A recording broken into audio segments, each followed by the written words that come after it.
¿Qué tal, mis queridos amigos y hermanos? Continuamos día tras día así en estas meditaciones matinales estudiando la palabra de Dios. Hoy, que es 27 de julio, lleva por título El fin se acerca. Esto es algo que nosotros estamos viendo hoy en día con todos los acontecimientos ocurridos hasta el tiempo de hoy, en los desastres naturales que vemos, la condición social, la condición moral de la misma humanidad, sí, la inestabilidad en los gobiernos que hoy en día existe. Y todo esto nos está mostrando que el fin de todas las cosas se está acercando. Lo que es el comienzo de los dolores se está dando. Ahora aquí hay un llamado para el pueblo de Dios. Y este llamado para el pueblo de Dios lo vamos a encontrar hoy en el texto que está en Efesios capítulo 5, versículo 16. Y antes de poder leerlo, vamos a orar para que sea nuestro Dios también quien dirija estos momentos de estudio de su palabra. Oremos. Padre bendito que estás en los cielos, Señor. Te damos gracias, Padre Santo, porque venimos, Señor, ante ti. Gracias a nuestro Salvador Jesucristo, Señor, tu Santo Hijo, a quien tú has enviado.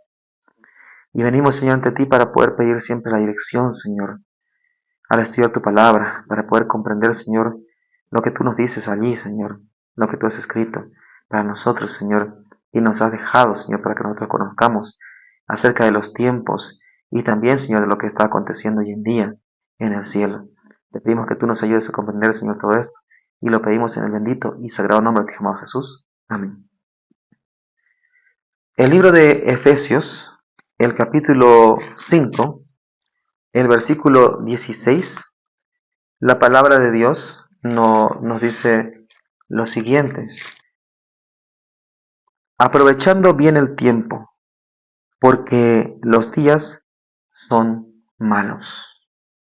Pablo aquí exhorta al pueblo de los Efesios, en sí a la iglesia de Éfeso, ¿a qué? A que ellos vivan una vida con diligencia, o sea, estén apercibidos del tiempo en el cual se encuentran y hagan el trabajo que deben hacer. Y que no sean, dice, como los necios, que los necios dicen, no, mi Señor tarda, aún todavía hay tiempo, bebamos y comamos, ¿verdad? Disfrutemos la vida. Él le dice, no, esa no es la actitud de un cristiano. La actitud de un cristiano es ser diligente, tiene que saber el tiempo en el cual se encuentra, advertir a los demás en qué momento están de la historia de este mundo y qué es lo que necesita hoy el pueblo. No solamente eso, sino también vivir una vida santa. Les insta mucho a esto, le dice, andad como hijos de luz, andad como hijos de luz. Someteos, dice, los unos a los otros en el amor de Cristo, así como Cristo, ¿verdad?, amó a su iglesia.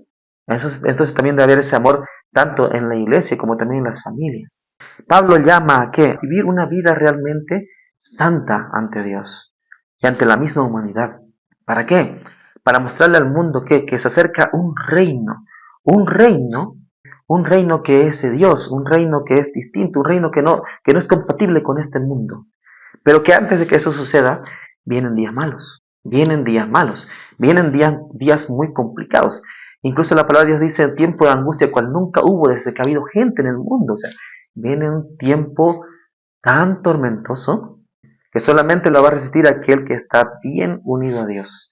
Aquel que, como un árbol plantado junto a las aguas, ha hecho allí su vida en la verdad de Dios. La matinal aquí nos relata una visión que tuvo la autora Elena White el 23 de octubre del año 1879. A eso de las 2, nos dice, el Espíritu del Señor descansó sobre mí. En su visión ella va contando esto. Y contemplé escenas del juicio venidero. Y cuando ella contemplaba las escenas del juicio venidero, ¿qué es lo que ve? Ella dice, parecía haber llegado el gran día de la ejecución del juicio de Dios. 10,000 veces, 10 millares, estaban congregados delante de un gran trono. O sea, ella ve mucha gente, y se ve allí frente al trono de Dios, frente al trono de Dios. Y se está ejecutando un juicio allí. Entonces, sobre el cual dice estaba sentado un personaje en ese trono, ¿verdad? Un personaje de apariencia majestuosa allí. Y delante de él dice habían varios libros. Y sobre las tapas de estos libros estaba escrito en letras de oro, semejantes a llamas de fuego, dice estas letras, el libro mayor del cielo. Eso estaba escrito allí. Uno de estos libros, o sea, es un libro grande, ¿verdad? Uno de estos libros dice, contenía ¿qué? Los nombres de los que aseveran creer la verdad. O sea, en uno de estos libros estaban allí los nombres de los que aseveraban creer la verdad. y fueron abiertos entonces. ¿Eso que está indicando? Lo que indica Pedro en su carta, que el juicio comienza por la casa de Dios. Entonces todos aquellos que profesan seguir a Dios, todos aquellos que profesan ser cristianos, todos aquellos que dicen que aman a Dios, están siendo primeramente ellos investigados. Ellos entran a juicio primero. Entonces, a medida dice que se nombraba una tras otra a estas personas y se mencionaban sus buenas acciones, sus rostros se iluminaban con un gozo santo que se reflejaba en toda dirección. O sea, mientras iban pasando, ahí iban nombrándose, ¿no? Él se arrepintió, hizo esto por amor a Dios, guardó esto, hizo lo otro, sí, siguió, tuvo la fe de Cristo, bien, entonces este queda salvo. Entonces estos rostros de estos se iluminaban ante él. O sea, esto es una visión, claramente, sino, o sea, es una visión de lo que está aconteciendo hoy en día en el cielo, del juicio que está llevándose a cabo allí, y cómo nuestros nombres están pasando en ese juicio. Y este juicio, como hemos estado viendo también en anteriores matinales, comienza primeramente por los que han vivido ya antes. En este caso, desde Adán, desde allí ha comenzado el juicio. No es que literalmente, ¿verdad?, ellos estén allí presentes, ¿verdad?, ante el cielo, sino que como su historia está escrita, es como si ellos estuviesen presentes. Entonces, cuando se abre el libro y se ve la historia, digamos, de Adán, entonces es como si él estuviese presente allí por los hechos que él ha hecho, por las decisiones que ha tomado. Entonces pasa allí y entonces se dice que si las decisiones que tomó son por Dios, por amor a Dios, y ha creído en la verdad y ha vivido en esa verdad, entonces sale airoso, o sea, victorioso del juicio. Y su rostro, o sea, refleja ese gozo, ¿verdad? Es una visión, o sea, ¿no? ¿Qué es lo que acontece allí, en ese momento? O sea, en este juicio está pasando eso. Su nombre es revisado, entonces su historia se llena de gozo. ¿Por qué? Porque es puesto allí como salvo, pasa al libro de la vida, como salvo. Hoy en día también nosotros no sabemos si ya el juicio por los vivos ha comenzado. Hay muchos, algunos que quieren ponerle una fecha, que ya comenzó, otros dicen que aún no, que falta. Pero bueno, lo que debemos saber es una cosa, que el juicio va a pasar por nosotros. Y que si nosotros no estamos preparados hoy, no estamos apercibidos de lo que acontece hoy en día, y no sabemos siquiera, o sea, que hay un juicio, no lo sabemos, entonces vamos a ¿qué? Vamos a terminar perdidos. Vamos a terminar perdidos. Luego de eso nos dice, se abrió otro libro, en el cual estaban anotados los pecados de los que profesan la verdad. Hay otro libro, y ahí también están, dice, los pecados de los que profesan la verdad. Oh, o sea, hay pecadores que profesan creer la verdad. Bajo el encabezamiento del egoísmo venían todos los demás pecados. Bajo el encabezamiento del egoísmo venían todos los demás pecados. O sea, estos son hombres y mujeres que profesan creer la verdad, que predican la verdad. Y lo voy a decir así porque, bueno, yo me pregunto si realmente están predicando la verdad, pero la cosa es que ellos profesan creer la verdad, y profesan predicar la verdad, y profesan que están promoviendo la verdad. ¿Pero qué? Pero su encabezamiento de su historia viene, dice, ¿con qué? Con el título del egoísmo. Estos profesan la verdad, pero con egoísmo. Y dicen, venían todos los demás pecados. ¿Qué quiere decir eso? Lo que dice aquí claramente, Mateo capítulo 25. Vamos a ir allí, Mateo capítulo 25. Que también esto es, o sea, es una parábola del tiempo del fin que Cristo relata, para que entiendan cómo se lleva a cabo el juicio hoy en día. Antes de eso, como yo mencionaba, ¿no?, hay aquí igualmente, ¿no?, una parábola del siervo fiel y el siervo infiel, ¿verdad?, que muestra a un siervo fiel diligente y a un siervo infiel indolente, ¿sí?, que aunque se conozca la verdad, él no le toma importancia y no es diligente en su trabajo. Y también muestra que 10 vírgenes, ¿verdad?, 5 preparadas y 5 que no estaban preparadas, pero todas creían en la verdad, todos creían en la venida de Cristo, pero no todas estaban listas para la venida de Cristo. Luego, nos muestra ¿qué? Nos muestra la parábola de los talentos, donde Dios dejó trabajadores, encargó, y habían quienes sí trabajaron y hubo uno que no trabajó para Dios, que no utilizó lo que Dios le dio, esa riqueza que Dios le dio. Y cuando hablo de riqueza siempre no piensen en dinero. Las riquezas son los talentos, dones, el habla, la vida, o sea, todos esos dones que Dios le dio, todos esos talentos que Dios le dio, no lo utilizó, lo malgastó, lo utilizó egoístamente en otra cosa. O simplemente lo guardó para sí mismo. Y ese es el título, por eso, es el encabezamiento del egoísmo.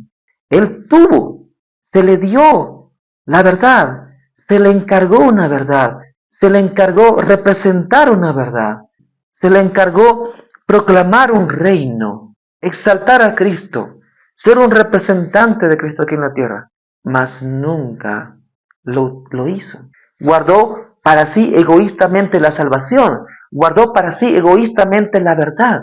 Su vida misma, su cuerpo mismo, egoístamente lo guardó para su propio placer. Usó sus gustos para disfrutar de su propio placer. Usó su cuerpo para disfrutar de un placer mundano. Y nunca lo utilizó para exaltar el nombre de Dios, de su Creador. Aunque profesa creer la verdad, aunque tal vez va a la iglesia que proclama la verdad, aunque conoce la verdad y lo tiene aquí en su mente y es un maestro en esto, pero no hace su labor realmente como debe de hacerlo. No cumple el propósito. Por esa razón el Señor es tan severo en ese momento y le dice, si tú sabías y no hiciste lo que tenías que hacer y no hay producción, malgastaste lo que se te dio, fuiste egoísta con tu prójimo y tu prójimo no disfrutó de esa riqueza porque tú no la compartiste. Entonces se te será quitado aquello que tú crees que tenías, pero que no era tuyo, y se le será dado al que lo utilizó para compartirlo con los demás. Y por eso luego Cristo cuenta que la siguiente parábola, el juicio de las naciones, donde qué, donde muestra dos grupos, pero estos dos grupos son cristianos los dos grupos. Unos cuando Dios le dice, ¿no?, que Él no los conoce, ellos le dicen, pero Señor, nosotros en tu nombre hicimos esto, hicimos lo otro, hicimos milagros, hicimos lo otro, y estas cosas. Pero ¿qué le dice Dios? ¿Qué le dice allí en ese momento? Él le dice, de cierto os digo, dice, o sea, si ustedes no hicieron estas cosas con los más pequeños, a mí tampoco no me lo hiciste. O sea, si ustedes proclamaron una verdad y almacenaron riquezas, aprovecharon de esa verdad, predicando de una verdad, se aprovecharon y se enriquecieron a sí mismos y no compartieron esos bienes, esos bienes recibidos con los demás, no utilizaron ese dinero recibido para proclamar el Evangelio y compartir con los demás esa felicidad, y también no solamente la felicidad del pan espiritual, sino también el pan material, entonces en vano dicen que lo siguen. Porque han quebrantado el mandamiento, no han amado a su prójimo, por lo tanto tampoco han amado a su Dios. Amaron las riquezas del mundo, fueron egoístas, no compartieron eso con los demás. Tal vez hicieron alguna de estas cosas, pero también fue ¿por qué? Por fama. Dios conoce el corazón realmente de cada ser humano y de cada profeso cristiano. Y entonces, ¿qué sucede allí? Miren, estos, ¿qué pasa? Dios les dice, yo no los conozco. Porque utilizaron los dones y los talentos para sí mismos, para enriquecerse a sí mismos. Fingieron tener una fe en Dios, pero no tuvieron una fe real. Pero en cambio hay otros que sí. Hay otros que lo dieron todo y que aún de lo que no tenían dieron. Y a estos que les dieron a sus prójimos, que también compartieron el Evangelio, no solamente el pan espiritual, sino también el material, Cristo les dice, venid benditos de mi Padre. Ustedes sí son mi pueblo. Ellos dicen, pero nosotros en qué momento hicimos eso, le dicen al Señor, ¿verdad? Pero le dice, cuando ustedes hicieron esto a estos más pequeños, cuando ustedes compartieron eso con toda alegría de corazón, sin buscar enriquecimiento propio, sin egoísmo, conmigo lo hicieron. Entonces Cristo los llama a ellos ¿a qué? A heredar el reino. Y ahora, miren, aquí hay mucho más incluso todavía que hablar, mucho más que hablar. ¿Por qué? Porque Satanás hoy en día ha impuesto un evangelio falso en el mundo. Y hay dos tipos de cristianos. Hay los cristianos que viven y adoran a Dios en espíritu y en verdad. Y hay los cristianos que adoran, pero no a Dios. ¿Que adoran qué? La gloria del mundo. Pero toman de la palabra de Dios para decir que están adorando a Dios. ¿Por qué lo digo? ¿Por qué? Porque hoy en día hay muchos que instan al mundo y a sus adeptos de sus diferentes iglesias a pecar, quebrantando los mandamientos de Dios, diciendo que eso es algo antiguo, que los mandamientos de Dios son algo antiguo y que fue clavado en la cruz, cuando no hay siquiera un solo texto que diga aquello, que los mandamientos de Dios fueron clavados en la cruz y no hay un solo texto que diga eso. Pero ellos instan a eso. ¿Pero qué? Pero toman del Antiguo Testamento porque dicen, no, eso es Antiguo Testamento, eso ya no vale. Pero toman del Antiguo Testamento, ¿qué? Bien toman del Antiguo Testamento el pedir diezmo. Bien lo toman del Antiguo Testamento el pedir diezmos. No es que estén en contra ellos del diezmo, pero es que toman eso. Y eso es antiguo, pero ellos hacen validar. Pero el mandamiento de Dios lo anulan. Ya en sí casi se ponen ellos mismos a la altura de Dios, como Satanás. Como Satanás siempre lo ha querido hacer, ¿verdad? A la altura de Dios. Para decir, esto vale y esto no vale. Incluso, ¿verdad? Toman del Antiguo Testamento una práctica que lastimosamente el pueblo de Israel había adquirido de su tiempo que comulgó con el paganismo y la idolatría de Egipto, que son el bailar, el danzar. Ya ellos habían tomado parte de eso. Entonces, y lo hacen validar como que danzar y todo eso está bien para Dios. Cuando eso ni siquiera es un mandato, eso era una costumbre que ellos habían adquirido. pero que en ningún momento Dios lo validó. No hay un texto donde diga que Dios validaba aquello, sino que está mostrando allí que son costumbres que Dios con el tiempo fue quitando del pueblo. Fue quitando esa idolatría, porque Dios quería limpiar y purificar a su pueblo de idolatría, por eso le llamaba a ser santos, apartarse de todo lo que sea una práctica idólatra. Entonces, mira, por eso hay quienes, a nombre de Dios, quebrantan mandamientos de Dios y levantan por encima costumbres del mundo. O toman algo de allí que les conviene, pero lo que no les conviene lo anulan. Estos, ¿qué es lo que están haciendo? Estos están ¿qué? Están quitando el alimento al hambriento. Están quitando el alimento espiritual al que tiene hambre y sed de justicia.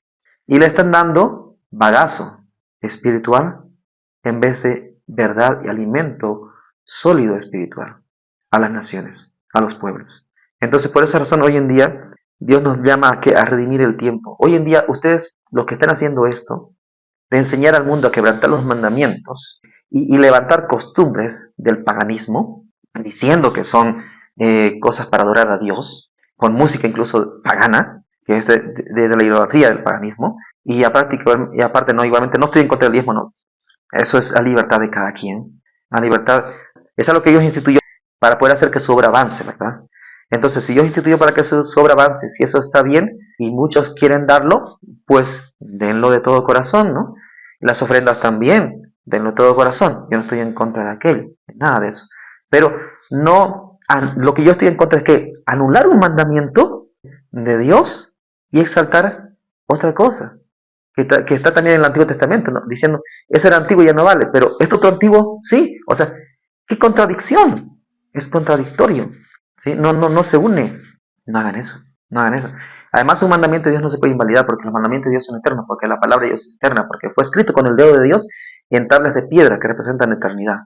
Entonces es algo eterno y no puede ser cambiado, no puede ser modificado por nada. Ustedes, todos los que hacen este mal pueden proceder al arrepentimiento y volver a la verdad y exaltar los mandamientos de Dios y que todo quede restituido tal como dice la palabra de Dios y vivir en un escrito está. Ahora, aquellos que saben esta verdad, aquellos que tienen esta verdad, la pregunta es, ¿qué están haciendo con el tiempo que les ha dado Dios? ¿Qué están haciendo con esa verdad que les ha dado Dios? ¿Están viviendo realmente esa verdad? ¿Están enseñando esas verdades al mundo? ¿Están utilizando los dones para ganar personas para Dios? ¿O están utilizando esos dones y talentos que Dios les ha dado simplemente para ganar fama y los aplausos del mundo? Dios ha dado gran bendición, pero ¿cómo la están utilizando? ¿Cómo están utilizando el tiempo? ¿Estamos siendo diligentes realmente y estamos siendo santos y congruentes con nuestro mensaje? ¿O simplemente lo hablamos de boca para afuera, mas no lo vivimos? Entonces son preguntas también que nosotros nos deberíamos hacer. ¿Por qué? Porque aquí nos dice que hay un encabezado de pecados de aquellos que profesan la verdad, pero que están con egoísmo. También se lo puede decir con indolencia. Con indolencia. ¿Por qué? Porque no se están ocupando ¿en qué? En la obra que Dios ha dejado a su pueblo. Buscar y salvar lo que se ha perdido. Mientras el ser santo que estaba sobre el trono hojeaba lentamente las páginas del libro mayor y sus ojos se posaban un momento sobre las personas, su mirada parecía penetrar como fuego hasta sus mismas almas. Y en ese momento toda palabra y acción de sus vidas pasaba delante de sus mentes tan claramente como si hubiesen sido escritas ante su visión en letras de fuego. Cuando Dios mismo aparezca en el cielo, luego de que ya todo se ha hecho, y todos miren, ¿sí?, ante Él, más que todos los que no han llegado a la salvación porque han rechazado la salvación, porque no la han obtenido, porque no han tenido la fe ni han guardado los mandamientos.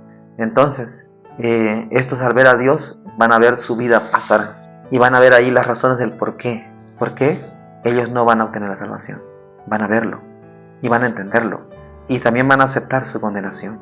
Ahora, el llamado para nosotros es, ¿tú en qué lugar deseas estar? ¿Quieres estar con aquellos salvos que van a ver la gloria de su Dios, que van a ver allí y van a recibir la recompensa de la vida eterna porque han salido airosos del juicio que se llevó previamente antes y han vivido una vida sin egoísmo, una vida llena de amor, una vida de compartir la verdad y de haber usado sus talentos para poder llevar la verdad a los demás y haber utilizado todo lo que tenían para poder llevar la verdad? ¿O van a estar en esos que van a tener miedo de ver a Dios? ¿Por qué? Porque al verle directamente hacia Él van a ver toda su maldad y su vida pasar frente a ellos que los condena.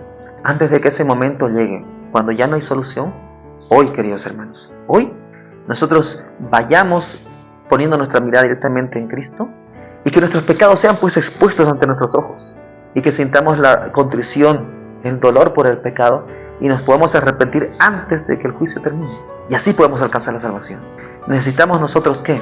Nosotros necesitamos que se nos muestre nuestros pecados, que se nos muestre nuestro error para proceder al arrepentimiento. Tal vez a muchos no les gustará, tal vez otros traten de negar aquello, pero van a haber quienes sí van a aceptar su pecado y van a arrepentirse de sus pecados. Y estos serán salvos. La decisión hoy es nuestra. Dios nos va a confrontar con nuestro pecado. Dios, mediante su palabra y mediante sus mandamientos, nos va a mostrar nuestro pecado. Nos va a mostrar nuestro error. Va a confrontarnos a nosotros mismos. Va a haber espada frente a nosotros. Ahora esa espada puede matarnos o puede vivificarnos. Depende de nuestra propia decisión. Hoy decide por la vida y no te empecines ni te niegues a recibir la verdad y el arrepentimiento que Dios te quiere dar hoy al confrontarte con tu pecado, con tu error. Arrepiéntete y sé salvo y no peques más. Y que Dios te bendiga y te guarde. Amén.